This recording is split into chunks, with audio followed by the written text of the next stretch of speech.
여러분, 날씨가 갑자기 추워져서 여러분들 활동하기에 많이 불편한 줄로 압니다.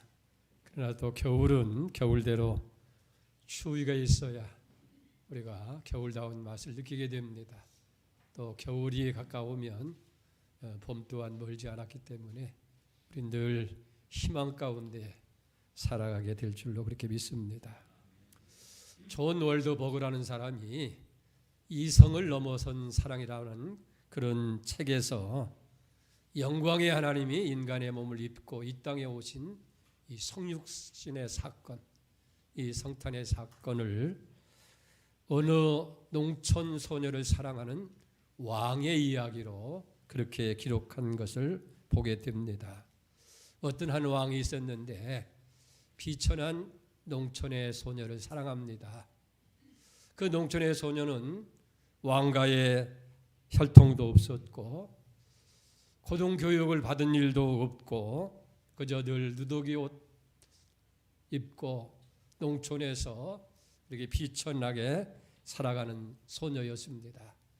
근데 왕은 그 소녀를 너무 사랑한 나머지 도무지 그 사랑에서 헤어나올 수가 없는 거예요. 그리고 문제는 어떻게 자기 마음에 있는 그 사랑을 그 소녀에게 알리느냐, 그리고 전달해서 그 소녀의 사랑을 얻고자 하는 마음으로 가득하게 되어졌습니다. 그런데 왕은 그것 때문에 고민은 왕이 혼자 짝사랑을 하는 거예요. 그 고민을 한 신하들이 얘기를 합니다. 왕이요, 왕의 권세를 가지고 그저 명령해서 신부로 들여오셔서 사랑하며 살면 되지 않겠습니까? 근데 왕은 강요된 그런 순종으로 이루어진 그 결혼이 진정한 사랑일 수가 없기 때문에 그렇게 할 수가 없었습니다. 또 다른 신하는 그렇게 얘기합니다. 그러면 그 소녀에게 벼슬을 주고 그 신분을 높이고 금은 보석으로 잘 가꾸어서 아름다운 신부로 만들어서 그렇게 결혼을 하면 되지 않겠습니까? 그런 권면을 합니다. 근데 왕은 그 소녀에게 벼슬과 온갖 보석 때문에 왕에게 호감을 갖게 할 수는 없다라고 그렇게 생각을 합니다. 그리고 왕은 마침내 중대한 결단을 내리게 되는 거예요. 잠시 동안 왕이라고 하는 모든 특권을 포기하고 왕의 자리에서 내려와서 농부가 되어집니다. 그리고 그가 사랑하는 소녀가 살고 있는 그 농촌에 가서 그 소녀처럼 누더기 옷을 입고 가난한 농부로 살아가면서 그 소녀의 사랑을 얻기로 그렇게 결심했다 하는 거예요. 전능하신 하나님이 인간의 몸을 입으시고 이 땅에 오신 이 성육신의 사건이 바로 그와 같다 하는 거예요.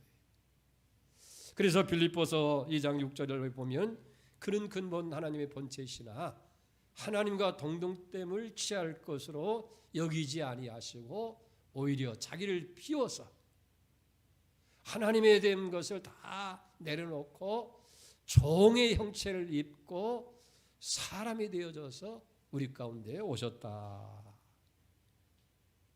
이게 바로 성탄의 이야기입니다.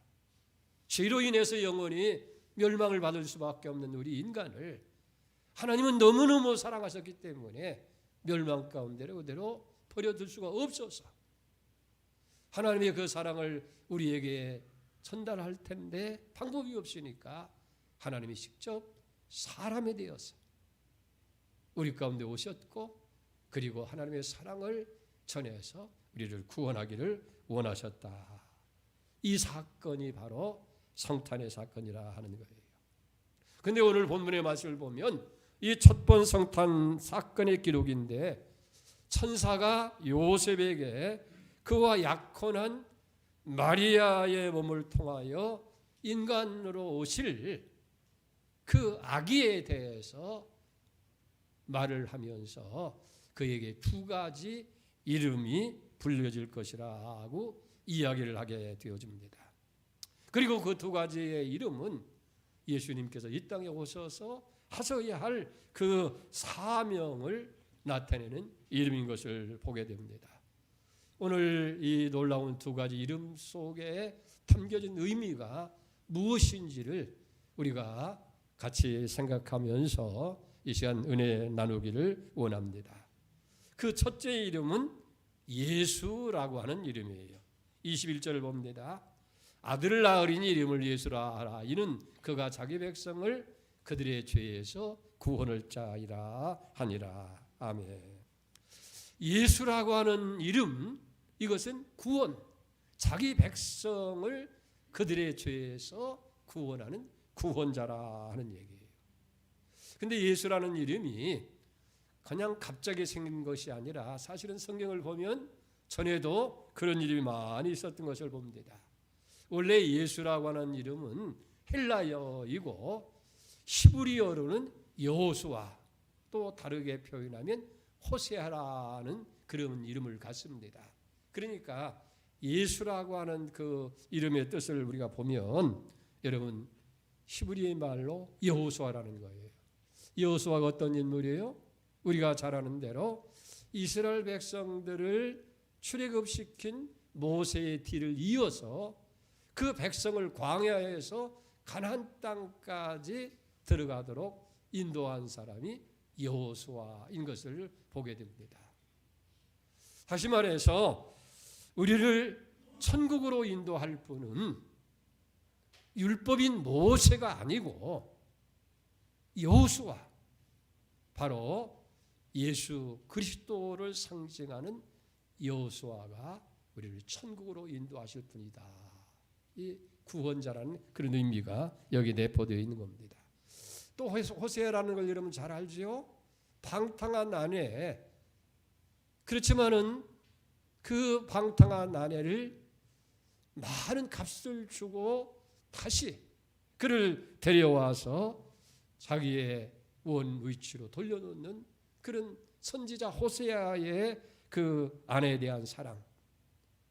예수께서는 구제불능의 인간을 핏값을 주시고 다시 우리를 사셔서 구원의 자리, 하나님의 자녀에 오게 하는 그 은혜의 주님을 상징하는 것을 보게 됩니다. 원래 구원이라고 하는 그 의미는 많은 광범위한 의미와 뜻을 가지고 있어요. 우리가 이 땅에 살아가는 동안에 수많은 우연과 위기를 만나잖아요. 그런 우연과 위기 속에서 건져내는 것, 해방시켜주는 것, 그것을 통체적으로 구원이라 그렇게 얘기합니다. 그러나 오늘 본문에서 천사가 요셉에게 알려준 아들을 낳게 될 텐데 이름을 예수라 하라. 이는 그가 자기 백성들의 죄에서 구원할 자라고 할 때에 이 구원의 의미는 죄에서 구원이라고 하는 것을 보게 되어집니다.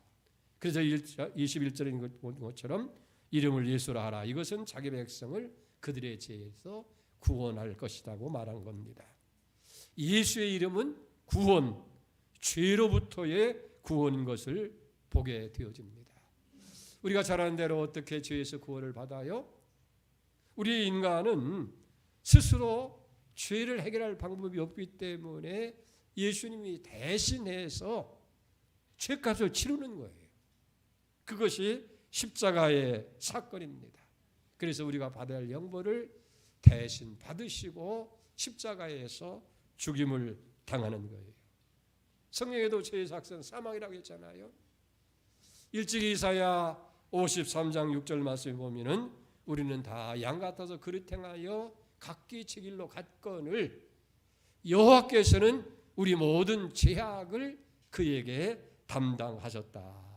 우리가 받아야 할 그 죄값을 대신해서 구원자가 되시는 예수 그리스도께서 지시고 형벌을 받으심으로 우리를 구원하셨다.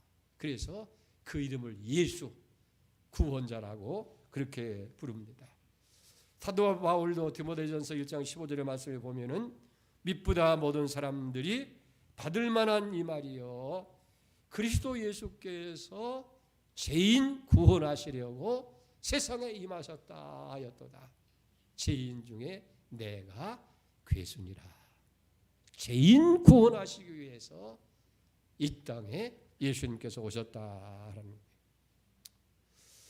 로이레이슨이라고 하는 신학자가 있는데 그는 이렇게 얘기했습니다. 인간에게 가장 필요한 것이라는 글을 남겼는데 그 글에서 이렇게 적는 거예요. 인간에게 가장 필요한 것이 지식이었다면 하나님께서는 교육가를 보냈을 것이고, 인간에게 가장 필요한 것이 건강이었다고 한다면 하나님은 의사를 보내셨을 것이고, 인간에게 가장 필요한 것이 돈, 물질이었다고 한다면 훌륭한 기업가를 보내주셨을 것이고, 인간에게 가장 필요한 것이 쾌락이고 즐거움이었다고 한다면 아마 희극배우나 개그맨을 보내셨을 것이다. 그러나 인간에게 가장 필요한 것은 죄 사함이었다. 그래서 하나님께서는 구원자이신 예수 그리스도를 보내주셨다. 아멘. 바로 그분의 이름이 예수, 그리고 그분이 오신 날을 우리는 성탄절이라 얘기합니다. 자, 그러면 가장 귀하신 이름 예수, 그 어떤 의미를 갖느냐 하는 거예요. 첫째는 예수의 이름은 능력의 이름입니다. 우리가 사도행전 3장 6절 이하를 보면 성전 미명 안에서 구걸하는 이 안진뱅이에게 베드로가 이릅니다.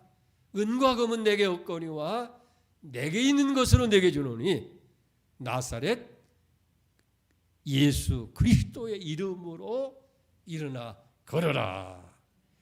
그리고 오른손을 잡아 일으키니 발과 발목에 힘을 얻고 뛰어서 걸으며 그들과 함께 성전에 들어가면서 걷기도 하고 뛰기도 하며 하나님을 찬송하니. 할렐루야.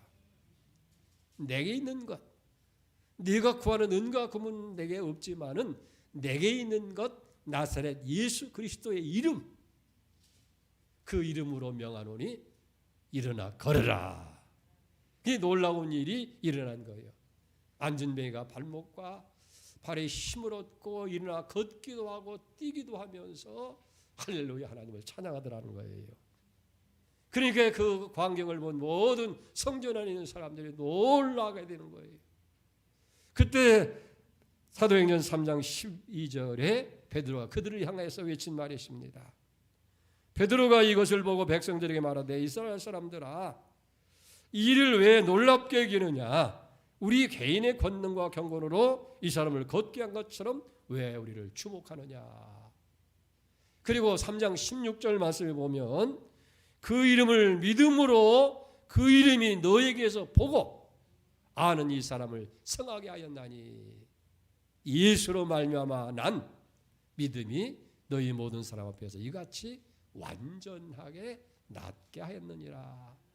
그 이름, 예수 이름으로 말미암고 그 예수의 이름을 믿는 그 믿음으로 말미암아서 이 안진뱅이가 일어나 걷게 되었다 하는 거예요. 예수의 이름은 병을 고치는 능력의 이름이고, 예수의 이름은 문제를 해결하는 능력의 이름이고, 예수의 이름은 모든 것을 자유롭게 하는 능력인 줄로 믿습니다. 두 번째, 예수의 이름은 구원을 얻을 유일한 이름이에요. 로마서 10장 13절에 보면 누구든지 주 이름을 부르는 자는 구원 얻으리라고 말씀하셨고, 사도행전 4장 12절 말씀에 보면 다른 이로서는 구원 얻을 수 없나니 천하 사람 중에 구원 얻을 만한 다른 이름을 우리에게 주신 일이 없습니다. 예수의 이름 외에는 절대로 구원을 얻을 수가 없다는 것, 성경에 분명히 우리에게 선언하고 있는 거예요. 만약 공자나 석가나 마호멧 같은 사람들에게도 구원 얻을 수 있는 것이 주어졌다고 한다고 하면 아마 사람들은 다 환호할 거예요. 종교 갈등도 일으킬 이유도 없고 그저 기독교만이 절대라고 얘기할 것도 없고 모든 종교 그저 자기 편리한 대로 믿으면 구원을 받을 수 있다면 얼마나 편리하고 좋을 거예요. 그러나 성경은 오직 예수뿐이고 예수 이름 외에 구원받을 만한 다른 이름을 우리에게 주신 일이 없다라고 말씀하는 거예요. 예수님께도 분명히 요한복음 14장 6절에 선언하잖아요. 내가 곧 길이요 진리요 생명이니 나로 말미암지 않고는 아버지께로 올 자가 없다. 예수가 길입니다. 구원이 길입니다. 예수가 진리입니다. 구원이 진리예요. 예수가 생명이에요. 예수만이 구원의 생명이라는 거예요. 한때 종교 다원주의가 흥행했어요. 종교에는 절대성이 없다. 절대적인 종교가 없다. 모든 종교는 상대적이다. 이 다윈 종교의 위험은 뭐냐고 하면 모든 종교에게 다 구원이 있다는 거예요. 방법이 달라서 그렇지. 석가를 믿든 마호멧을 믿든 기독교인이 됐든 회교가 됐든 다. 그래서 속된 표현으로 뭐로 가도 서울만 가면 됐지. 그러나 성경은 그렇게 얘기하지 않아요. 다른 이름으로는 구원을 얻을 수가 없다. 구원 얻을 만한 이름을 하나님께서 우리에게 주신 것은 오직 예수뿐이라는 것을 분명히 얘기합니다. 예수의 이름으로 구원받습니다. 예수의 이름으로 우리가 영생을 얻고 예수의 이름으로 천국 가는 줄 믿으시 바랍니다. 세 번째 예수의 이름은 기도 응답을 받을 유일한 이름이에요. 여러분, 예수님은 수없이 내 이름으로 기도하면 내가 이루어주리라고 약속한 거예요. 요한복음 13절에 보면 너희가 내 이름으로 무엇을 구하든지 내가 시행하리니 이는 아버지로 하여금 아들로 말미암아 영광을 받으시게 하려 함이라고 말씀하고 있고, 또 요한복음 15장 16절 말씀 보면 너희가 나를 택한 것이 아니고 내가 너희를 택하여 세웠나니 이는 너희로 가서 열매를 맺게 하고 또 너희 열매가 항상 있게 하여 내 이름으로 아버지께 무엇을 구하든지 다 받게 하려 함이라. 예수의 이름으로 하나님께 무엇을 구하든지 다 받게 하려 하겠다. 그래서 요한복음 16장 23절에 보면 너희가 무엇이든지 아버지께 구한 것을 내 이름으로 주시리라. 예수의 이름은 기도의 응답, 무엇이든지 내 이름으로 구하면 다 주시겠다고 약속하는 거예요. 여러분, 예수의 이름만이 응답의 이름이고 예수의 이름만이 우리에게 복을 가져오는 축복된 이름인 줄로 그렇게 믿습니다. 여러분, 이 세상에서 가장 존귀한 이름이 예수의 이름이에요. 예수의 이름을 통해서 우리는 죄에서 구원을 받고 예수의 이름만이 능력이에요. 모든 문제를 해결한 능력이고 예수님의 이름만이 구원을 응답을 받을 유일한 이름이라는 거예요. 그렇기 때문에 그 이름을 불러야 돼요. 그 이름을 믿어야 돼요. 그 이름을 찬양하는 은혜가 있기를 바랍니다. 그럴 때 그 이름을 통해서 구원을 주시고 능력을 주시고 응답을 주시고 축복을 주실 줄로 믿습니다. 두 번째 이름이 임마누엘이라고 하는 이름이에요. 천사는 요셉에게 메시아로 오실 그분 또 다른 이름을 이렇게 얘기해요. 23절 봅니다. 보라, 처녀가 잉태의 아들을 낳을 것이요 그 이름은 임마누엘이라 하리라 하셨으니 이를 번역한즉 하나님이 우리와 함께 계시다 함이라. 임마누엘이라고 하는 것은 히브리 말인데 하나님이 우리와 함께 계시다는 그런 뜻이에요. 여러분, 하나님이 이 땅에 오신 목적은 우리를 구원하시기 위한 목적이 아니에요. 구원해서 그대로 너희들 멋대로 살아라 그것이 아니고 구원하신 그 사람들과 영원히 함께 하시고 그래서 도와주시고 인도하여 주시고 잘되게 하시고 복되게 하시기 위해서 함께 하시기 위해서 오셨다 하는 거예요. 우리가 성경을 자세히 살펴보면 믿음의 사람들은 다 한결같이 하나님이 함께 하셔서 위대한 사람이 되고 승리자가 되어주고 큰 일을 한 자가 되어진 것을 봅니다. 아브라함이 그렇고 이삭이 그렇고 그 후손들이 다 그런 거예요. 우리가 잘 아는 대로 야곱의 여러 아들 가운데서 요셉이라고 하는 아들이 있었지요. 12아들 가운데서. 그런데 형들의 시기와 미움을 받아서 이스마엘 장사꾼에 팔아버렸고 그 결과로 노예로 끌려가서 애굽에서 말할 수 없는 종살이를 하잖아요. 근데 성경은 뭐라고 얘기합니까? 하나님이 요셉과 함께 하셨다. 창세기 39장 2절입니다. 하나님이 요셉과 함께 계심으로 그가 형통한 자가 되어 그 주인의 애굽 사람의 집에 있으니 여호와께서 그의 범사에 형통케 하셨더라라고 있어요. 비록 노예 생활을 하지만은 하나님이 함께 해주시니까 이 요셉이 무슨 일이든지 맡기는 게 없어. 척척 박사가 되는 거예요. 슬기로운 자가 되는 거예요. 성실한 자가 되는 거예요. 그러니까 주인이 깜짝 놀라서 하나님께서 그와 함께 계신 걸 보았다. 여러분, 하나님이 보이겠어요? 아니죠. 육의 눈을 가지고는 볼 수가 없는 거예요. 근데 그 주인이 가만히 보니까 하는 일마다 저건 안 될 텐데 불가능한 일인데 되는 거예요. 인간으로는 도저히 상상할 수 없는 일을 해내는 거예요. 그런 모습을 보면서 그 주인이 이제는 노예로 보는 것이 아니라 하나님이 함께하는 자이구나. 누가 돕는 자가 있더라고 말이에요. 그런데 그 돕는 자가 그가 늘 생각하는 대로 하나님을 의지하고 믿는 그 믿음을 보면서 하나님이 요셉과 함께해서 저 노예와 함께 하셔서 저가 범사가 다 형통한 자가 되는구나. 할렐루야. 결국은 그 모든 어려움을 이겨내고 애굽의 총리 대신이 되었고 자기의 온 가정을 굶주림에서 구원하는 놀라운 구원자가 된 것을 우리가 보게 될 줄 믿습니다. 또한 우리는 다윗을 보게 되는 거예요.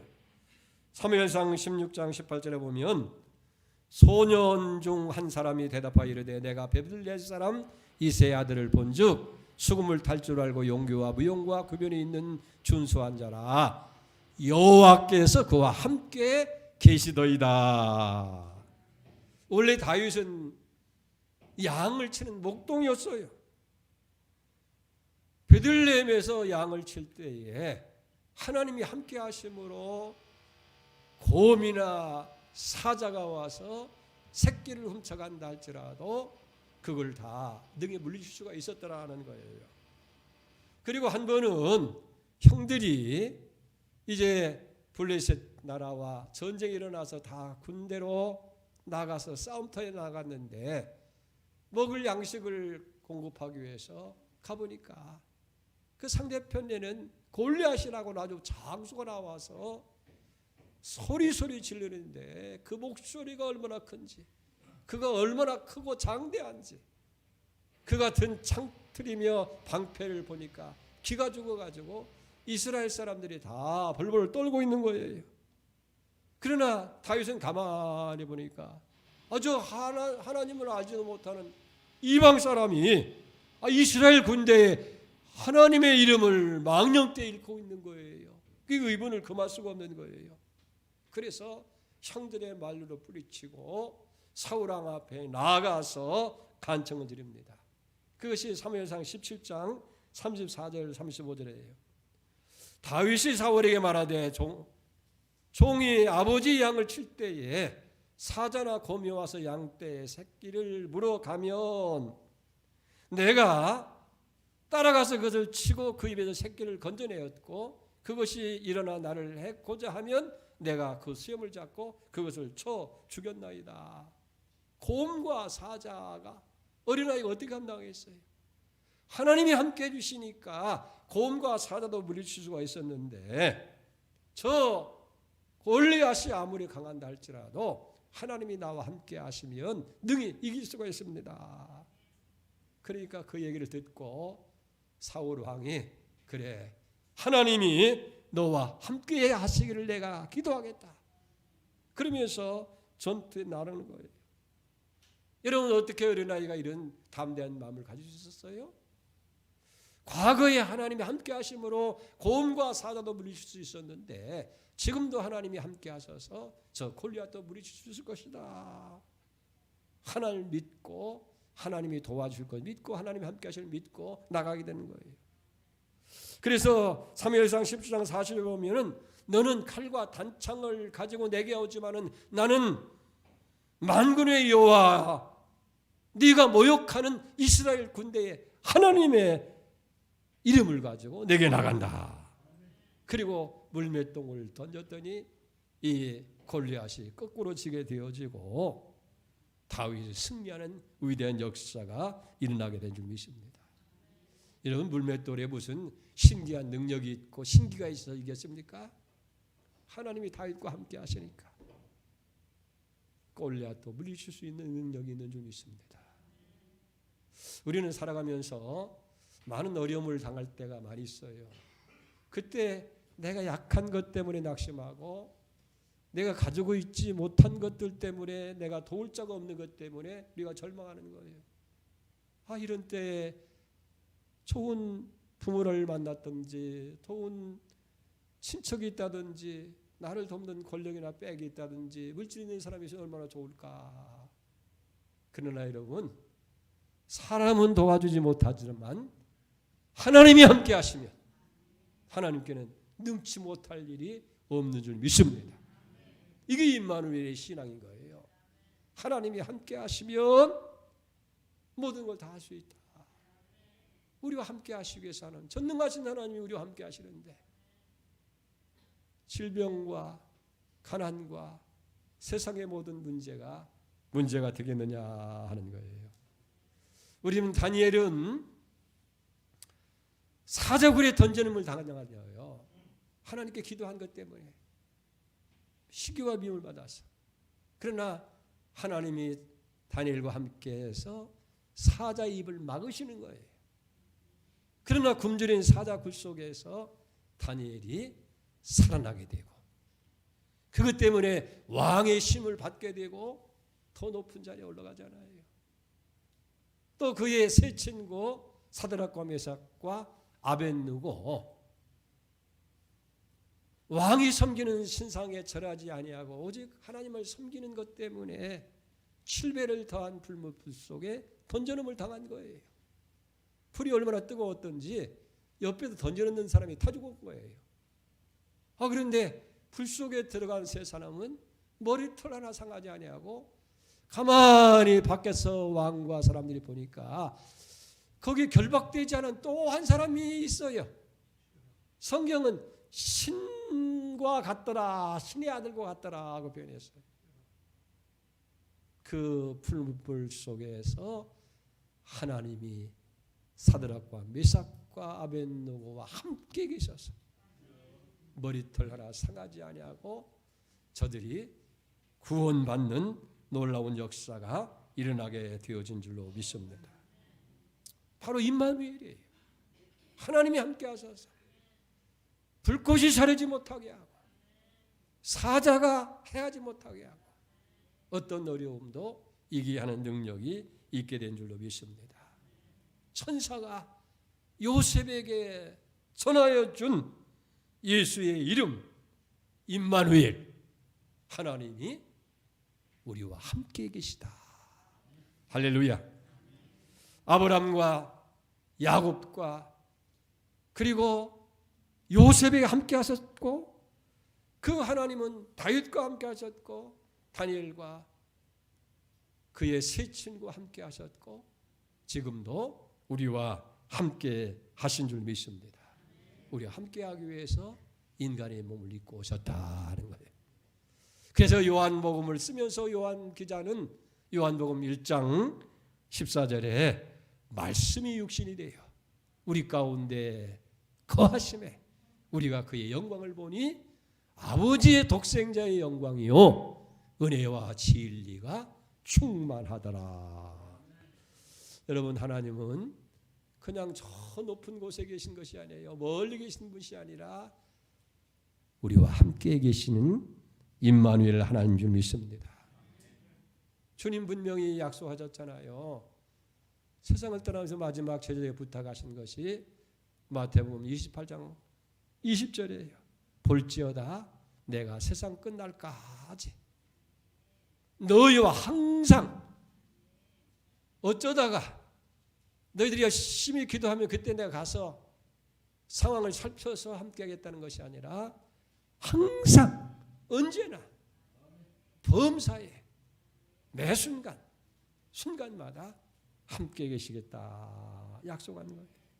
그렇기 때문에 임마누엘은 우리가 약할 때에 강한 힘이 되십니다. 임마누엘은 우리가 불안할 때에 안심이 되시고 우리가 길을 잃었을 때는 안내자가 되어주시고 우리가 환난 가운데 있을 때는 도움자가 되시는 거예요. 우리의 영원한 생명이 되실 줄 믿습니다. 그래서 바울은 그렇게 외치잖아요.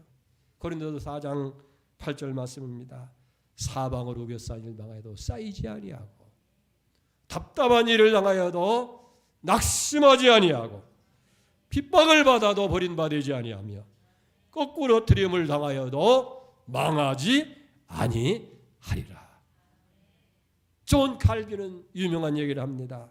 이 세상에 기쁘고 반가운 말이 많이 있지만은 가장 귀한 말은 임마누엘, 하나님이 우리와 함께 하시다는 말. 여러분, 임마누엘 신앙만 가지면 문제될 게 없어요. 우리가 이걸 잊어버리니까 그저 내 힘으로 하려고 내 주변의 문제 때문에 낙심하고 절망하는데 하나님이 함께 하시면 언제나 앞서가서 험한과 평탄케 하시고 새빗장을 꺾고 흑암 중에 보화 은밀한 곳에 숨은 재물을 주시고 우리의 형통한 길을 열어주시고 그리고 범사에 하나님이 함께 계심을 보여주는 축복의 사람이 되어줄 줄로 믿습니다. 가장 존귀한 이름 예수, 죄에서 구원하는 구원의 이름이고 그리고 임마누엘, 영원히 우리와 함께 하시는 이름이에요. 그 하나님이 얘기해 두려워하지 마라. 내가 너와 함께함이라. 놀라지 말라. 내가 네 하나님이 됨이라. 참으로 너를 도와주리라. 내가 능력의 오른손을 너를 붙들고 내게 이르기를 내가 너를 도울 것이라. 주님이 우리와 함께 하시면 문제될 게 뭐가 있겠어요. 그래서 다윗은 시편 23편에 그렇게 하잖아요. 여호와가 나의 목자시니 내게 부족함이 없으리라. 그가 나를 푸른 풀밭에 누이시고 쉴만한 물가로 인도하여 주신다.